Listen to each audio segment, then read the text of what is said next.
అందరికీ నమస్కారం. Welcome to జయభరస్థాన. Andhra రాష్ట్రంలో జరుగుతున్నటువంటి ఎలక్షన్లో కొన్ని నియోజకవర్గాలు, స్పెసిఫిక్గా కొన్ని నియోజకవర్గాలు చాలా ఇంపార్టెంట్ అనేవి. అక్కడ ఎలక్షన్ జరిగే తీరు చాలా రసవత్రంగా ఉంటుంది.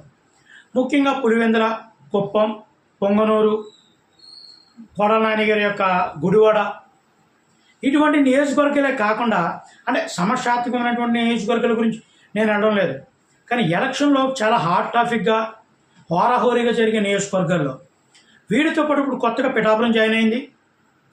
దీంతోపాటు ఇప్పుడు కూడా ఆంధ్రప్రదేశ్ నియోజకవర్గంలో ఒక భిన్నమైనటువంటి నియోజకవర్గం అనపర్తి నియోజకవర్గం. ఎందుకంటే ఇక్కడ ఉన్నటువంటి సామాజిక వర్గం, కానీ ఈస్ట్ గోదావరిలో ఉన్నటువంటి సామాజిక వర్గాలు ఎక్కువ, కాపు సామాజిక వర్గం ఎక్కువ, తర్వాత బీసీలు ఎక్కువ, తర్వాత రెడ్లు వస్తారు.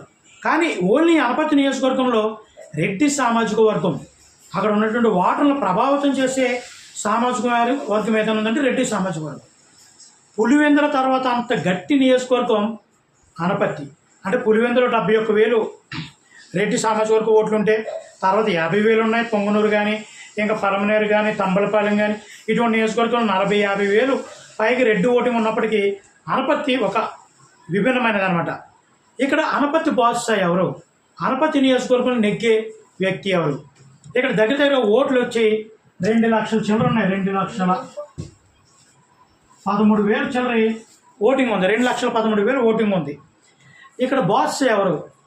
హోరాహోరీగా జరిగే ఎలక్షన్లో 2019లో 55,000 మెజార్టీతో వైసీపీ పార్టీ గెలవడం జరిగింది.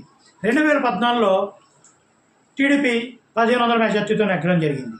అంటే ఇక్కడ ఈ నియోజకవర్గంలో 4 మండలాలు: పెదపూడి, బెక్కవోలు, అనపర్తి, రంగంపేట.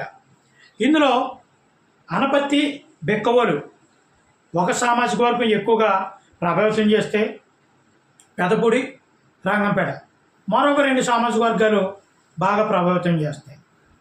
అనపర్తి, బెక్కవోలు మీద ఇక్కడ ఎలక్షన్ అనేది ఆధారపడి ఉంటుంది.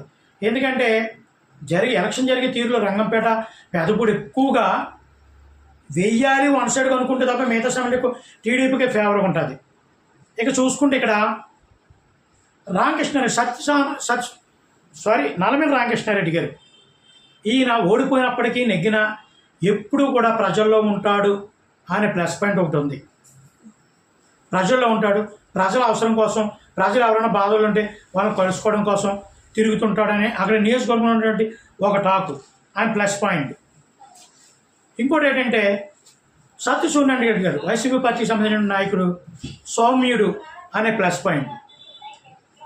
నల్లమిల్లి రామకృష్ణారెడ్డి గారికి ఏదైనా వర్క్ విషయంలో చాలా స్పీడ్గా ఉంటాడు.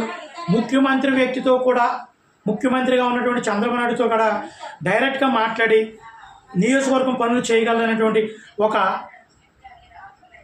నేమ్ ఆయనకు ఉంది. సత్యసూర్యనారాయణ గారి విషయానికి వస్తే ఈయన కొన్ని విషయాల్లో మౌనంగా ఉంటారు. జగన్మోహన్ రెడ్డి గారితో కలిసే అవకాశాలు తక్కువగా ఉంటాయి అనేటువంటి మైనస్ ఉంది. ఏది ఏమైనటువంటి ఇక్కడ ప్రజలు కోరుకునేది అంటే, కొంతమంది అంటారు నల్లమిల్లి రామకృష్ణారెడ్డి గారు టీడీపీ గుర్తు లేదు కాబట్టి ఇక్కడ ఓడిపోయే అవకాశాలు ఎక్కువ ఉంటాయి, గుర్తు మారింది కాబట్టి అంటారు. కానీ నేను ఒకటే చెప్తున్నా అటువంటి వాళ్ళకి అందరికి కూడా, వ్యక్తి యొక్క క్యాపబిలిటీ, అతని యొక్క మంచితనం, లేదా ఇతనికి ఓటు వేయాలని ప్రజలు డిసైడ్ అయినప్పుడు గుర్తుతో సంబంధం ఉండదు. మీరు పిఠాపురం చూసుకోండి, 2014లో టీడీపీ టికెట్ ఇవ్వకపోతే ఇండిపెండెంట్గా పోటీ చేసి 30,000 మెజార్టీతో ఎక్కడం జరిగింది. అదేవిధంగా గుర్తు కాదు, ఇక్కడ మనిషి ముఖ్యం, ఆయన ప్రచారచారి ముఖ్యం, అక్కడ ఎవరైతే పనికొస్తారో వాళ్ళ వైపు ముఖ్యం. ఇటువంటి పరిస్థితులు అక్కడ కొద్ది ఎడ్జు నల్లమిల్లి రామకృష్ణారెడ్డికే ఉందని చెప్పొచ్చు అనమాట.